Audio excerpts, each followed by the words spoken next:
Why or why not? I repeat, in your personal opinion, are you in favor of same-sex marriage? Why or why not? Yes, I am in favor. Why? Because they have these feelings that no one will... Yes, they have this feeling that no one would separate them. And for me, they are the same person who love each other, and I know that they have these feelings and emotions that no one will understand. But I know that even though they are the same sexual, I know that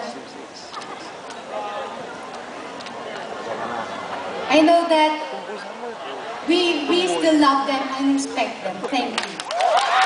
Ladies and gentlemen, our candidate number 22. Thank you so much. Ang lakas ng mga sigaw.